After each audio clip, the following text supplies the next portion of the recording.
따라서 하시겠습니다. 하나님 아버지께 감사하라. 오늘 함께 본 도강 골로새서 3장 15절로 17절의 말씀을 가지고 하나님 아버지께 감사하라, 이와 같은 제목으로 한 말씀의 은혜를 나누도록 하겠습니다. 해피 땡스기빙입니다. 이렇게 연합 예배를 드리면서 우리 9시, 11시 예배 서로 얼굴도 몰랐던 우리 성도님들 보면서 저분도 우리 교회 성도님이구나 알면서 기쁨이 충만한 것 같은데, 이 통합 예배를 드리면서 제 마음 가운데 드는 소망이 하나 생겼어요. 우리가 조금만 열심히 내면 2층 오픈하게 생겼습니다. 내년에는 2층에서도 예배 드릴 수 있기를 간절히 소망합니다. 저의 기도의 응답은 여러분들이 이루셔야 됩니다. 2025년에도 주의 은혜로 추수감사절을 맞게 하신 하나님께 모든 감사와 영광을 올려드립니다. 문득 그 생각이 들었어요. 5년 전 코로나 시절에 추수감사 주일이 분명히 있었는데 그때는 우리가 여기 이렇게 한 자리에 모여서 예배를 못 드렸죠. 절망적인 상황이었었고 또 팬데믹에 대한 두려움이 가득해서 우리가 온라인으로 예배를 드리고 줌으로 인사를 나누면서 입술로는 감사를 고백했지만 우리 마음 가운데는 그런 생각들이 있었어요. 언제나 이 팬데믹이 풀릴까? 나는 과연 안전할까? 사람을 만나도 마스크를 쓰고 만나야 되고 혹시나 상대방이 코로나에 걸리지 않았는지 걱정하고 혹시나 내가 코로나에 걸리지 않았는지 두려워하고 누가 기침이라도 하기도 하면은 순식간에 화들짝 놀라서 뒤로 훅 물러나고 그랬던 기억들이 있습니다. 그때 우리는 함께 모여 예배하는 것이, 식당에서 함께 식사하는 것이, 카페에 앉아서 커피 한 잔을 나누는 것이 얼마나 소중한 것이었는지를 깨달았습니다. 5년 후 지금 여러분들은 어떻습니까? 웃으시는 분들은 수상하신 분들이에요. 팬데믹이 끝나고 우리가 그토록 바랬던 모든 일상으로 돌아왔지만 아직도 팬데믹의 영향이 남아있는 것 같아요. 그도 그럴 것이 아직도 코로나에 걸렸다는 사람들이 소식이 들려요. 이제는 그냥 익숙해져 버렸으니까 기침하면은 감기 걸렸네 하다가도 기침이 좀 심하다 싶으면 물어봐요. 사람들이 코로나 아니냐고, 검사는 해봤냐고. 아직도 그 여파가 우리 가운데 남아있는 것 같습니다. 팬데믹 때 중단된 것들도 있고 팬데믹 때 변한 것들도 많습니다. 근데 무엇보다 교회가 팬데믹 때 크게 흔들리며 아직도 완전한 회복을 하지 못하고 있는 것 같습니다. 목사님들 모이면 항상 얘기를 해요. 얘기하다가 주의 종들 모여갖고 이야기 나누면 항상 교회 출석에 관한 거, 부흥에 관한 거 이런 것들 이야기하다 보면은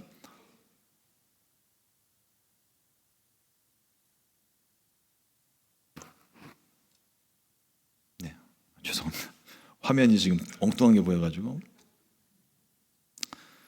그러니까 주의 종들이 모여서 이런 얘기들 하다 보면은 출석률 떨어진 거를 코로나 시절부터 생각을 하세요. 코로나 때 온라인 예배가 열려서 유튜브가 시작돼서 또 뭐가 이렇게 돼서 성도님들이 안 나오기 시작했고 모든 목사님들이 똑같이 얘기하시는 게 아직 회복이 안 됐다 이런 말씀하십니다. 아직도 팬데믹 운운하면서 걱정하고 불안해하는 것은 우리 현실인 것 같습니다. 과연 이와 같은 상황에서 우리가 감사할 수 있을까요? 그러나 우리는 지난 주간 추수감사절 특별 새벽기도회를 통해서 우리가 감사할 이유들을 많이 좀 찾아봤습니다. 있어서 감사, 없어도 감사, 연약함도 감사, 거절하심도 감사, 함께함이 감사, 그래서 모든 것이 감사였습니다. 우리가 이처럼 감사할 수 있는 이유는 전적으로 하나님 때문이에요. 우리 장로님께서 기도해 주셨지만, 우리 한기손 장로님 오늘 기도해 주셨지만, 수확한 것에 대한 감사는요, 그건 감사의 시작인 거예요. 그리고 이 감사는 믿지 않는 사람들도 없던 게 생기면 감사합니다. 근데 우리들의 감사는 있어서 감사, 이거는 감사의 기본이라고 말씀드렸죠. 이제는 이것을 넘어서서 없는 중에도, 이 없는 중에, 모자란 중에, 부족한 중에도, 세상이 막 뒤집어지는 상황 가운데도 변함이 없는 것 한 가지, 그 한 가지 때문에 우리가 감사할 수 있는데 그게 하나님 때문이라는 거예요.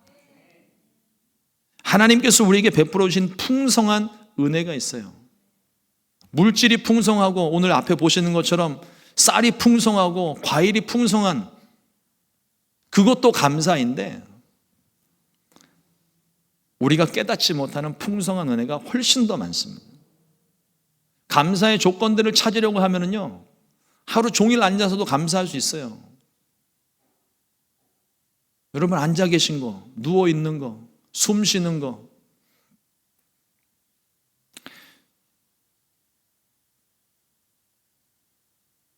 모든 것이 우리는 다 감사할 수 있습니다.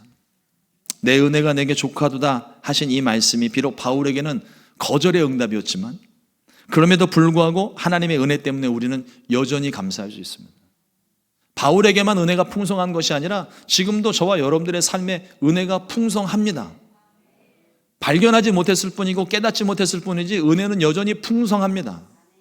근데 그 풍성한 중에도 우리는 없는 걸 기가 막히게 찾아내서 불평을 해요. 성경은 심는 대로 거두는 법칙을 말씀하고 있습니다. 포도나무를 심었으면 포도가, 사과나무를 심었으면 사과가 열리는 것이 질서죠. 우리 삶에도 무엇을 심느냐에 따라 내가 열매를 그대로 거두게 되는 거예요. 불만을 심으면 불평과 원망이 계속 맺힐 수밖에 없어요. 왜 그런지 아세요? 불을 심어서 그렇습니다. 불이 내 안에 있는 거예요. 불이 가득하니까 속이 타들어가는 겁니다. 화병으로 죽을 수도 있어요. 근데 우리는 지금 당장의 기분 때문에 불평을 한마디 툭 뱉어놓죠. 그게 불평이 심어지는 겁니다. 심어진 곳에서 뭐가 나오겠어요? 내가 불평을 했는데 감사의 열매가 맺힙니까? 천지가 뒤집어져도 그런 일은 안 일어나요. 내가 불평을 했으면 불평의 열매가 맺히는 겁니다. 그대로 돌아와요. 그러나 감사를 심으면 감사의 열매를 반드시 거둘 수 있습니다. 성경은 말씀하기를 범사에 감사하라고 말씀하고 범사에 감사해야 되는 이유를 말하는데 이것이 우리를 향하신 하나님의 뜻이라고 말씀하셨어요. 하나님의 뜻이라고 하는 건 우리 믿는 저와 여러분들에게는 이게 명령입니다. 범사에 감사하는 것이 하나님의 뜻이라면 이건 우리들이 지켜야 될 명령인 거예요. 그건 하나님의 뜻이기 때문입니다. 감사하는 삶이 하나님의 뜻이에요. 범사에 감사하라 말씀하셨기 때문에 우리는 모든 환경 속에서 어떤 상황 속에서도 감사해야 됩니다. 그런데 감사가 안 나올 때가 있죠. 하루 종일 싱글벙글 웃고 다니면 사람들이 이상하게 쳐다보겠지만 하루 종일 싱글벙글 웃으면서 감사 이러고 다니는 사람이 저도 안 그래요. 그런데 정말 그 상황 속에서 도무지 감사가 될 것 같지 않은 그 상황에서 어떻게 우리는 감사해야 될까요? 주님께 물으십시오. 하나님 너무 힘듭니다. 어떻게 감사해야 될까요? 지금 이 상황에서 내가 어떻게 하면 감사할 수 있을까요? 하나님 가르쳐 주십시오. 하나님께서 우리가 이렇게 간구하면은요, 하나님께서 감사하라고 말씀하셨으므로 하나님이 No, 내 은혜가 내게 족하도다, 거절하실 이유가 하나도 없어요. 감사하라고 말씀하셨으니까 내게 감사할 수 있는 것을 찾게 하시는 거예요. 제가 성격상 아시는 분들은 아시는데 선이 이렇게 막 있으면 정신이 사나워서 제가 그냥 정리를 해버리는 편이에요. 그런데 아까도 널브러 아이들 이제 교회 학교 찬양하고 또 그 다음에 설교 후에 찬양 드리시는 분들 때문에 마이크 선을 정리를 해야 돼서 올라오면서 순간 이게 왜 안 되지? 라는 생각을 했다가 제가 아차 싶었습니다. 오늘 추수감사절인데 뭘 감사해야 될까? 고민을 해봤어요. 선이 멀쩡히 작동하는 게 감사하더라고요. 이게 분명히 노이즈가 끼고, 이 선은 전기선이기 때문에 노이즈가 타고 그러면 되게 시끄러워요, 들으시는 분들이. 삐 하는 소리와 함께 뭔가 지직지직거리는 그 소리가 되게 거슬리는데, 그래도 선이 멀쩡해서 마이크를 쓸 수 있는 게 감사하더라고요. 감사의 조건은 찾기 마련입니다.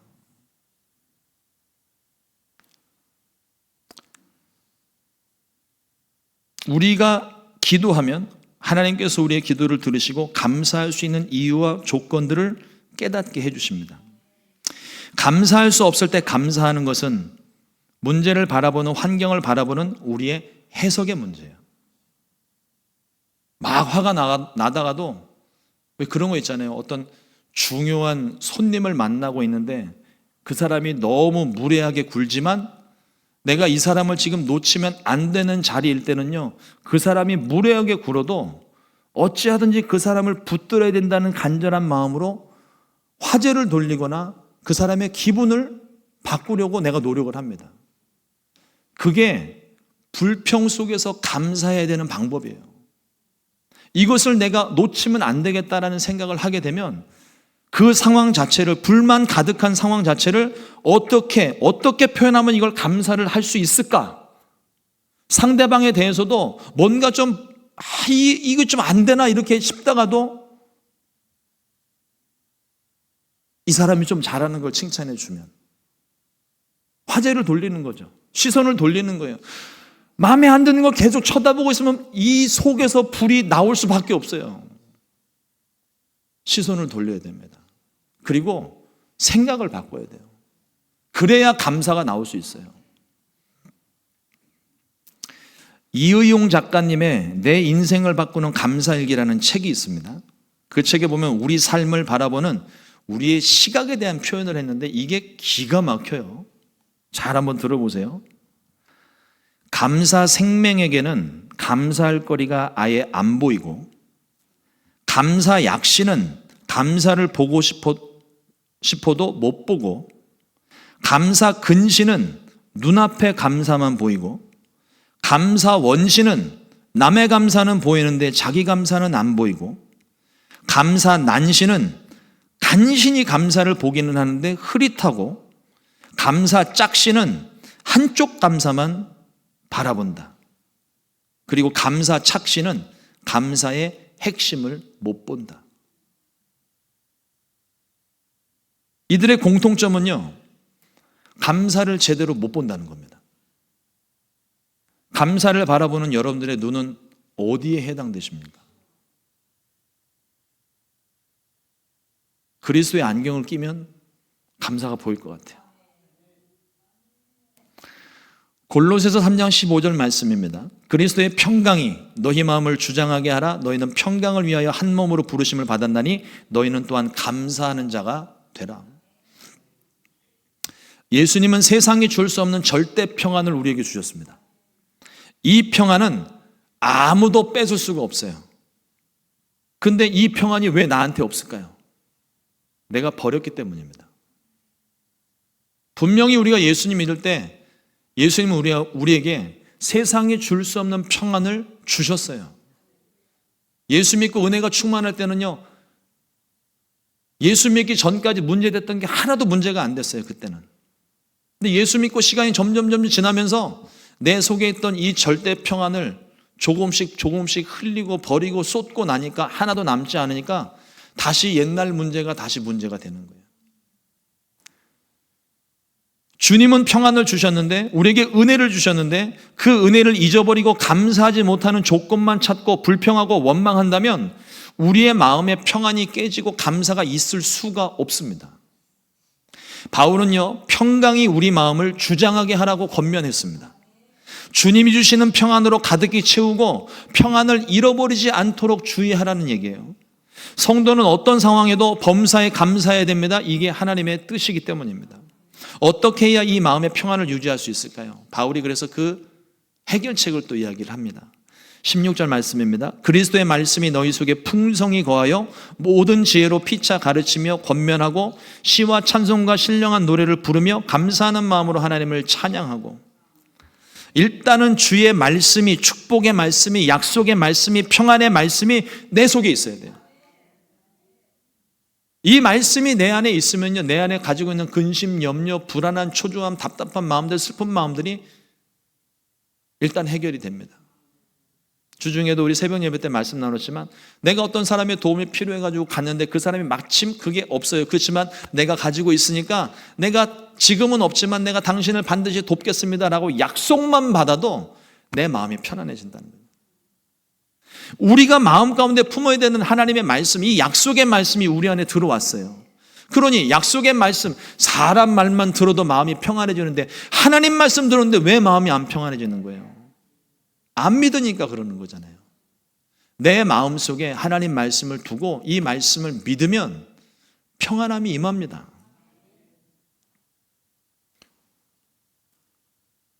말씀이 우리를 다스리고 감사할 수 있게 하는 거예요. 근데 이제 나이가 들고 연세들을 드시면서 자꾸 까마귀 고기를 드시는지 깜빡깜빡 하시잖아요.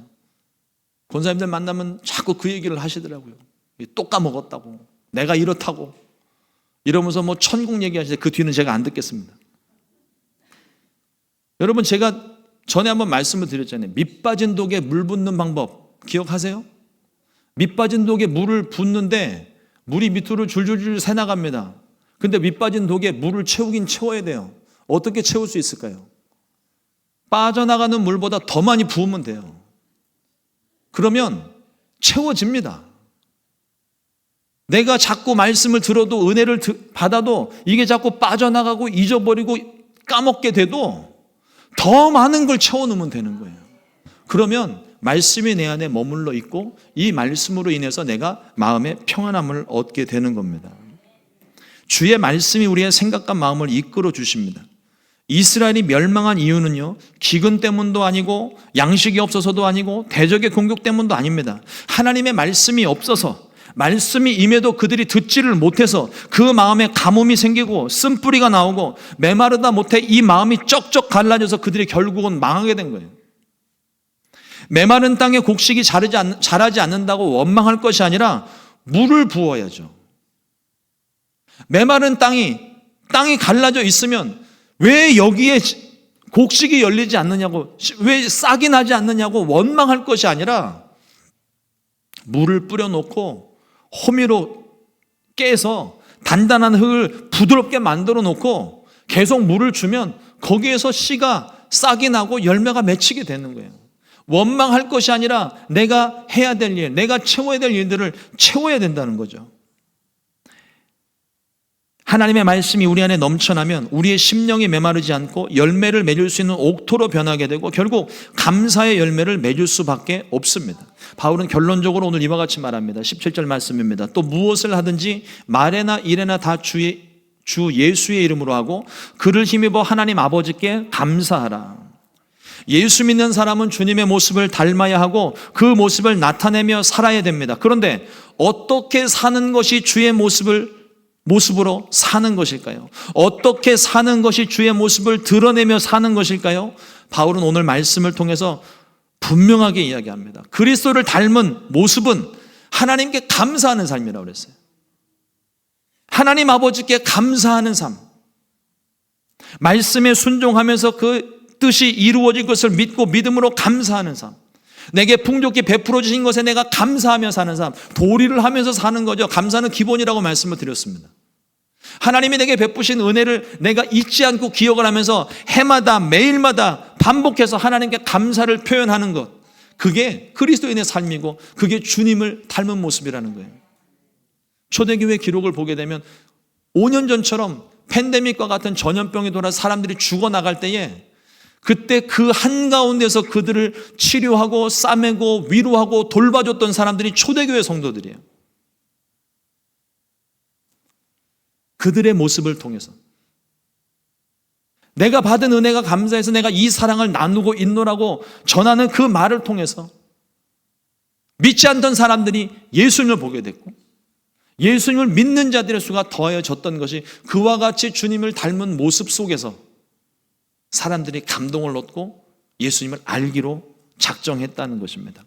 우리의 입술의 말, 모든 상황을 평안의 마음으로 믿음의 눈으로 긍정의 눈으로 긍정의 해석으로 바라보는 사람의 말은 분위기를 변화시키는 맛깔나는 말을 하는 사람입니다. 골로새서 4장 6절 말씀입니다. 너희 말을 항상 은혜 가운데서 소금으로 맛을 냄과 같이 하라. 그리하면 각 사람에게 마땅히 대답할 것을 알리라. 부흥회 때 마지막 날인가요? 둘째 날인가요? 강사 목사님이 설렁탕 예화를 한번 들으셨어요. 기억나시죠? 설렁탕을 넣고 소금은 간을 하나도 안 하고서 그 말을 먹으면서 그 국물 맛있다 얘기하는 사람 없습니다. 그런데 소금만 쳐놓으면 이야 진국이다. 아니 소금 뼈국을 더 넣어가지고서 이렇게 좀 진하게 만들었으면 이해라도 하는데 소금 한 스푼 넣는데 이게 갑자기 진국으로 바뀌는 이유, 소금이 역할을 했다는 거예요. 자기의 형질을. 근데 이 소금이요 구간에 들어가가지고 안 녹잖아요. 그래서 입에 씹히잖아요. 그러면 이 설렁탕 못 먹는 거예요. 이거 배렸다고. 이거는 소금이 녹아야 이 맛이 나는 거예요. 저와 여러분들이 세상 가운데 녹아 들어가야 됩니다. 세상과 동화되는 게 아니라 녹아 들어가야 돼요. 녹아 들어가서 정말 세상 사는 맛이 무엇인지를 저와 여러분들의 삶이 보여줘야 되는 거예요. 그리고 저와 여러분들이 맛깔나게 사는 그 모습을 보면서 세상 사람들이 이야 세상 살맛 나는구나, 나도 당신처럼 살고 싶다, 왜 안 쫓아오겠어요? 그런데 입에 그냥 불평과 원망을 내면서 우리 교회가 어떻고 목사님이 어떻고 성도님이 어떻고 왜 그 큰 교회에서 뭐 이런 것도 안 해주고 저런 것도 안 해주고 막 이야기를 하고 다니는데 당신 예수 믿으십시오. 누가 예수님을 믿겠습니까? 불만을 쏟아내는 사람에게 그 불만을 그치게 하는 방법 하나 알려드릴까요? 감사를 심어주십시오. 불만이 쏟아져 나오는 그 입에 감사의 씨앗을 가득히 채워놓으십시오. 그러면 그 입이 닫힙니다. 웃는 얼굴에 침 못 뱉는다고 하죠. 요즘 가끔 침 뱉는 사람도 있지만 감사하는 입에 불평이 사라지는 겁니다. 불평을 이길 수 있는 것은 감사예요. 불평은 또 다른 불평을 쏟아내어 내 마음과 내 주변을 불바다로 만들어버리지만 감사는 모든 불평을 잠재우고 주변을 부드럽게 만들어버립니다. 살맛 나는 세상으로 변화시키는 거예요. 여러분 건강을 위해서 각종 비타민과 영양제를 드시듯이 주변에 불평 쏟아내는 사람들 입에 감사의 씨앗을 계속 넣어주십시오. 당신이 뭘 지금 감사하고 못하고 있는지 이걸 가르치려 하면서 이렇게 하시는 것이 아니라 이것도 감사하고 저것도 감사하고, 감사하는 사람 앞에서 불평을 못해요. 그리고 내 입에도 감사의 씨앗을 넣어두십시오. 남의 영양제만 챙기지 말고 내 영양제도 챙겨야죠. 내가 감사를 먹어야, 감사의 고백을 해야 이 감사가 계속 전염이 되고 확산이 될 수 있습니다. 예수님은 우리에게 그리스도의 평강을 심어주셨습니다. 평강은 주님의 마음이에요. 주님의 마음을 본받으면 그 속에 평강이 임합니다. 불만으로 가득한 마음이 평온해지고 마음이 평안해야, 조급함이 사라져야 비로소 감사가 보이기 시작합니다. 분노가 가득하고 혈기로 가득하면 쫓기듯이 원망과 불평만 쏟아낼 수밖에 없습니다. 그러나 평안이 가득한 사람은 주변을 볼 수 있고 그동안 내가 보지 못했던 것들을 보게 되고 그것 때문에 감사를 고백할 수밖에 없고 내게 주어진 풍성한 은혜가 보이기 시작합니다. 어찌 우리가 감사하지 않을 수 있겠습니까? 사랑하는 성도 여러분, 오늘 바울의 권면으로 말씀을 마무리합니다. 하나님 아버지께 감사하라. 주님이 주시는 평안을 잃어버리지 않게 되시기를 주님의 이름으로 축원합니다. 주님이 주신 평안 세상 가운데 빼앗기거나 내가 버리지 않게 되시기를 주님의 이름으로 축원합니다. 우리 주님은 우리가 불평으로 속이 썩어 들어가기를 원치 않으세요. 풍성한 은혜를 베풀어 주셨습니다. 그리고 풍성한 은혜에 대한 감사, 기쁨의 감사로 채우기를 원하고 계십니다. 유대인의 탈무드에 이와 같은 구절이 있습니다. 자막 좀 띄워주세요. 세상에서 가장 지혜로운 사람은 배우는 사람이고, 세상에서 제일 강한 사람은 자신과의 싸움에서 이기는 사람이고, 세상에서 가장 행복한 사람은 감사하며 사는 사람이다. 동의하십니까? 하나님 아버지께 감사함으로 감사가 또 다른 감사를 낳고, 감사의 기적을 경험하며 평생토록 감사의 열매를 많이 맺어서 세상에서 제일 행복한 우리 순복음 시카고교회 저와 여러분들 될 수 있기를 주님의 이름으로 축원합니다. 기도하겠습니다. 좋으신 하나님 감사합니다.